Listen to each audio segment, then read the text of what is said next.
জন্ম দিতে পারলেই বাপ হওয়া যায় না, ক্ষমতার নাম বাপ। প্রসাব করাতে পারলেই মা হওয়া যায় না, ক্ষমতার নাম মা। জন্ম দিতে পারলে বাপ হওয়া যায় না, ক্ষমতার নাম বাপ। প্রসাব করাতে পারলেই মা হওয়া যায় না, নীতির নাম মা। এই মেয়ে, তোমার বাপ নাই? তোমার মাথায় কাপড় নেই কেন? তোমার মাথায় কাপড় নেই কেন? কি দেখাতে চেয়েছো তুমি আমাকে? কি বলতে চাও তুমি আমাকে? কি বলতে চাও? তোমার বাপ তো একজন কাপুরুষ মানুষ, কিছু বলতে পারে না। তুমি কি মনে করো আমি তোমাকে ছাড় দিয়ে কথা বলবো?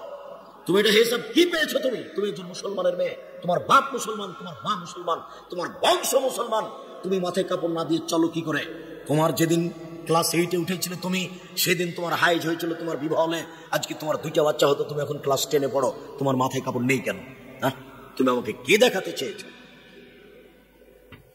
কি দেখাতে চেয়েছো? মা হলে 4টে জিনিস লাগে, মার জন্য 4টে জিনিস লাগে। জাবেরের ভাষাতে বোঝা যাচ্ছে। জাবের রাদিয়াল্লাহু তাআলা বলছেন, আমি তালাক প্রাপ্ত মেয়ে বিবাহ করেছি, আমি কুমারী মেয়ে বিবাহ করিনি। এক লে তুয়াদ দেবাহুন না, আমার স্ত্রী যেন আমার বন্দির শিষ্টাচার দিতে পারে।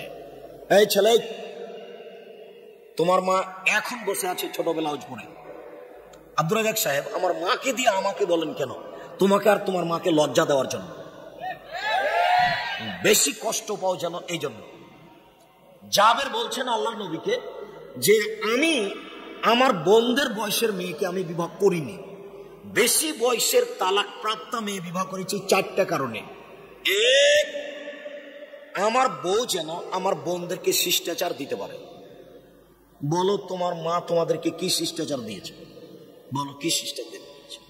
2, অলে তুয়াল্লে মাহুন, আমার বউ যেন আমার বোনদেরকে শিখিয়ে দিতে পারে। 3, অলে তুরাজ্জেলা হন না, আমার বউ যেন আমার বোনদের মাথার চুল চিরুনি করে দিতে পারে।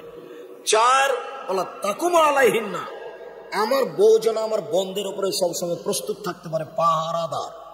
একটা মা হচ্ছে ছেলে মেয়ের উপরে পাহারাদার। আমি বলিনি, এই কথা মুহাম্মদ সাল্লাল্লাহু আলাইহি সাল্লাম বলেন।